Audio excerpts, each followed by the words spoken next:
छात्र विद्यार्थी मित्रांनो, तर उच्च प्राथमिक शिष्यवृत्ती परीक्षा इयत्ता 7वी ची जी आन्सर की आहे ती आलेली आहे आणि त्या आन्सर कीवर कसा आक्षेप घ्यायचा आहे आणि कोणता प्रश्न बदलू शकतो की ज्याचे मार्क तुम्हाला मिळू शकतात, हे सगळं आजच्या लेक्चरमध्ये सांगणार आहोत. तर ह्याच्या आधी असं घडलंय का की आन्सर बदललेत का? तर 100% बदललेत, दरवर्षी बदललेत. त्याचा विद्यार्थ्यांना खूप फायदा झालेला आहे. काही काही वेळेस तर 6 ते 8 मार्क सुद्धा विद्यार्थ्यांचे वाढलेले आहेत. जो विद्यार्थी 200 ला आहे तो 208 पर्यंत सुद्धा जाऊ शकतो. जो विद्यार्थी 260 ला आहे तो 268 ला जाऊ शकतो. तो विद्यार्थी 270 ला आहे तो 278 पर्यंत जाऊ शकतो. म्हणजे 8-8 मार्क सुद्धा वाढू शकतात. तर याच्यासाठी नेमकं करायचंय काय? ते आपल्याला ऑब्जेक्शन कसं घ्यायचंय? तो फॉर्म कसा फिल करायचा आहे? ते आपण बघणार आहोत. तो फॉर्म कसा फिल करायचा आहे आणि दुसरी गोष्ट की नेमक्या कोणत्या प्रश्नाला? तर सध्या तिथं बुद्धिमत्तेचा एक प्रश्न असा आहे की त्याच्यावर आपण 100% सगळ्यांनी मिळून ऑब्जेक्शन घ्यायला पाहिजे की तिथं तुमची 2 मार्क फिक्स वाढणार आहेत.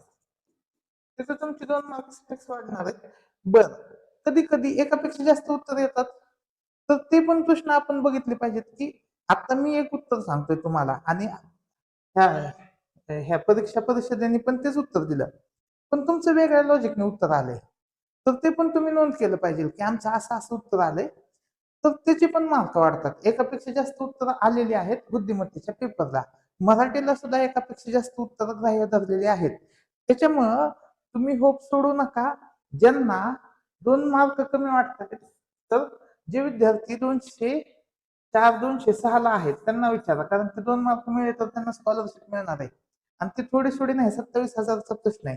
2 मार्क म्हणजे 27,000 मिळण्यासारखे. तर हे 2 मार्क खूप महत्वाचे आहेत. ह्याच्यासाठी आता बघा, तिथे इंग्लिशमध्ये तर कुठे काय अडचण तर नाही आम्हाला दिसलेली.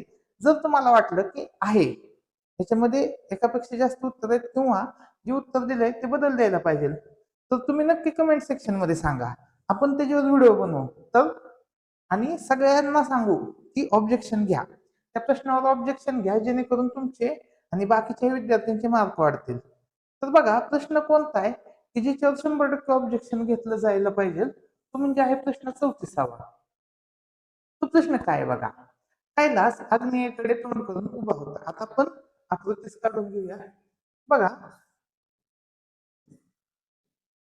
हे आहे पूर्व, पश्चिम, दक्षिण, उत्तर, आग्नेय, नैऋत्य, वायव्य, ईशान्य. बघा, कैलास आग्नेयेकडे तोंड करून उभा आहे. तिकडे तोंड करून उभा आहे. तो डावीकडे 2दा काटकोनात वळाला.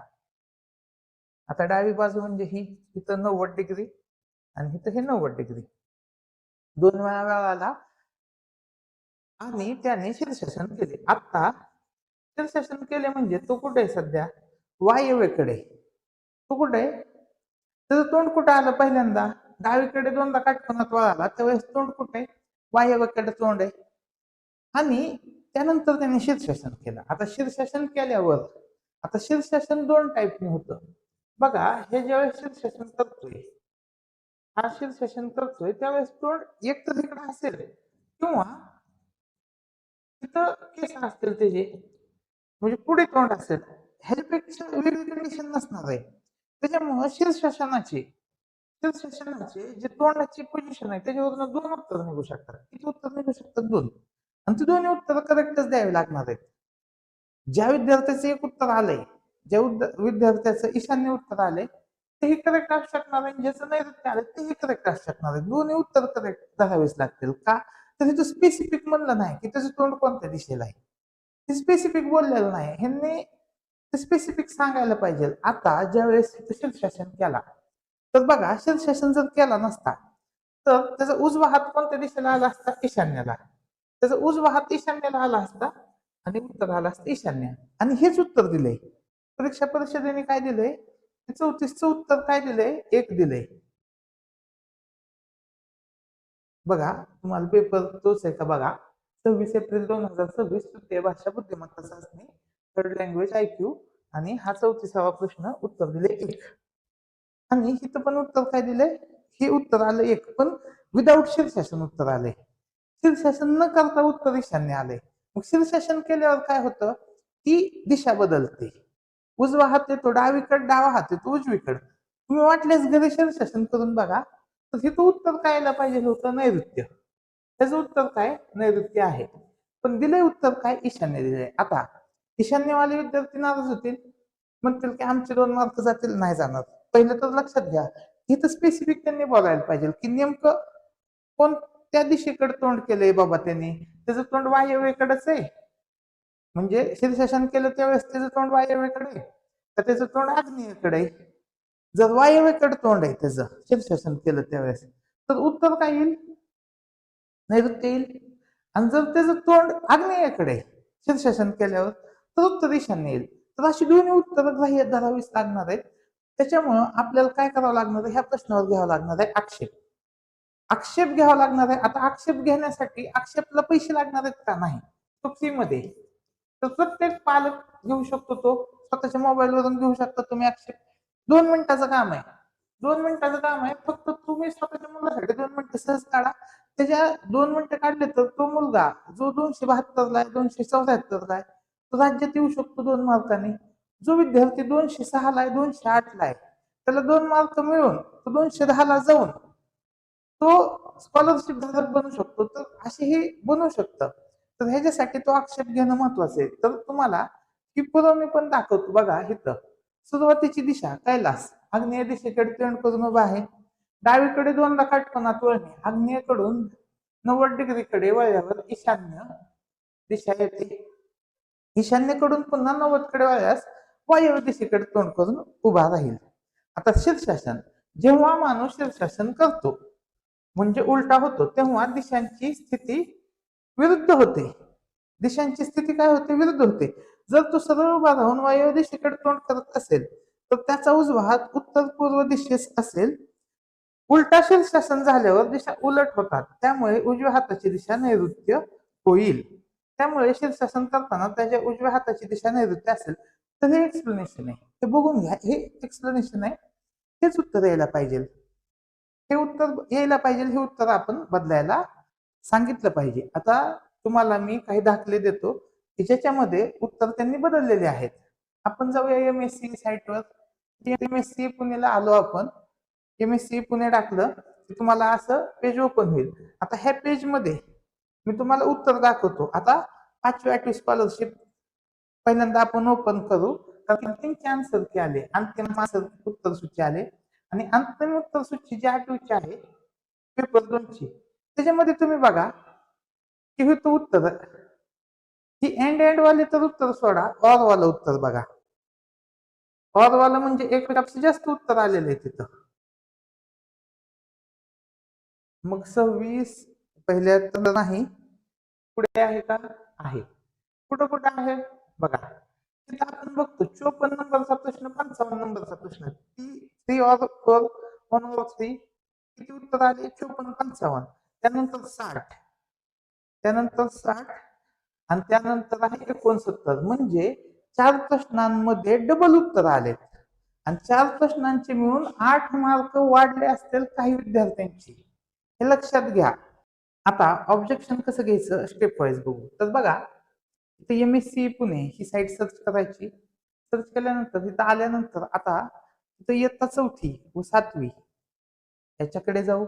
इथं बघा उत्तर सूची दिले आणि इथं ऑब्जेक्शनचा विंडो उजव्या हाताला खाली. ऑब्जेक्शन कधीपर्यंत घेऊ शकतो? तर ते घेऊ शकतो आपण 14 मे पर्यंत. मग आज किती तारीख आहे? 11 मे. झाले 3 ते 4 दिवस. 3च दिवस धरा. 12 13 14 3 दिवसाचाच आक्षेप घ्यायचा आहे. आता आक्षेप घेणं अवघड आहे का? नाही. एकदम सोपं आहे. सोपं आहे. कसं बघा. इथं आलो ऑब्जेक्शन कडे. मग इथं शाळेचा नंबर टाकायचा. युडायस कोड टाकायचा. शाळेत फोन केला तर तुम्हाला देतील. तुमचा सीट नंबर तुमच्या ह्याच्यावरच असते बघा. सीट नंबर तुम्हाला सहज मिळून जाईल. हॉल तिकीटवर तुमची इयत्ता सिलेक्ट करा 7वी. पेपर नंबर आपला कोणता आहे? 2. विषय कोणता होता आपला? बुद्धिमत्ता. माध्यम कोणतं होतं? तर आपलं होतं सेमी मराठी. मग सेमी मराठी होतं म्हणल्यावर तिथं आपण सिलेक्ट करू सेमी. आपण सेमी माध्यम नोंदली आहे का? हो आहे. संच कोणता आहे आपला? A-Set होता. आता तुमचा जो संच आहे तो तुम्ही सिलेक्ट करा. प्रश्न क्रमांक किती होता? तर प्रश्न क्रमांक होता 34. 34 होता. त्याच्यानंतर आपण बघू कोणते उत्तर चुकीचे आहेत. तर दुसरा आणि तिसरा पर्याय चुकीचा आहे. कोणता करेक्ट आहे? पहिला, चौथा करेक्ट आहे. एकापेक्षा जास्त उत्तर येऊ शकतात. आता त्यानंतर मोबाईल नंबर. आता मोबाईल नंबर तर मी माझा नंबर टाकतो बघा 87 88 72 92 86 हा नंबर. तिथं तुम्ही डिस्क्रिप्शन लिहू शकता. हे डिस्क्रिप्शन झालं किंवा इथं फाईल तुम्ही अपलोड करू शकता. इथे चूज फाईल मधून ऑप्शन आहे. असं तुम्हाला ओपन होईल. त्याच्यामध्ये तुम्ही कोणतीही जी फाईल आहे, आता इथं डाउनलोड्स मध्ये जाऊया. इथं डाउनलोड मध्ये जी काही फाईल आहे, तर ती फाईल तुम्ही अपलोड करू शकता. ठीक आहे. जसं आता तुमच्या ह्याच्यात मोबाईलमध्ये जे आहे त्या पद्धतीने तुम्ही सेव्ह करा आणि ती फाईल तुम्ही अपलोड करा. ती फाईल अपलोड केल्यानंतर इथं सबमिट म्हणून ऑप्शन येईल. सबमिट करा, तुमचं काम झालेलं आहे. तर एवढं सोपं आहे ते ऑब्जेक्शन घेणं. आणि हे ऑब्जेक्शन 100% घ्या. कारण की मुलांच्या भविष्याचा प्रश्न आहे. 2 मार्क वाढणे म्हणजे त्यांचं गुणवत्ता यादीत पुढे येतात ते लगेच. तुम्ही बघा गुणवत्ता यादी, तर समजा आपण म्हणूया की 272, तर 272 वर 25 ते 30 विद्यार्थी असतात. 25 ते 30 विद्यार्थ्यांना 272च मार्क असतात. तुमच्या विद्यार्थ्याला 2 मार्क वाढले, 274 ला गेला, तर त्याचा रँक जो स्टेटचा रँक आहे तो डायरेक्ट 30 ने वाढतो. डायरेक्ट तो 100 असेल तर तो 60-70 वर येतो. म्हणजे एवढा फायदा होतो त्याला. म्हणजे हे समजून घ्या.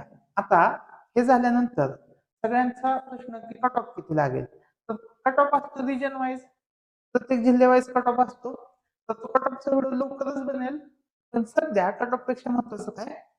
तर आपले 2 मार्क कसे वाढतील याच्याकडे लक्ष देणं महत्वाचं आहे. तर तुम्हाला काही अडचण आली तर WhatsApp करा. तुम्हाला WhatsApp नंबर दिलेला आहे. त्या WhatsApp नंबरवर कॉन्टॅक्ट करा आणि ह्याच्यापेक्षा जास्त प्रश्न जर बदलत असतील तर त्याच्यावरही आपण व्हिडिओ बनवू आणि तुमच्या जास्तीत जास्त मित्रांपर्यंत हा व्हिडिओ पोहोचवा. त्यांना जास्तीत जास्त ऑब्जेक्शन घ्यायला हवा, जेणेकरून सगळ्यांचा फायदा होईल. तर व्हिडिओ शेवटपर्यंत बघितल्याबद्दल धन्यवाद.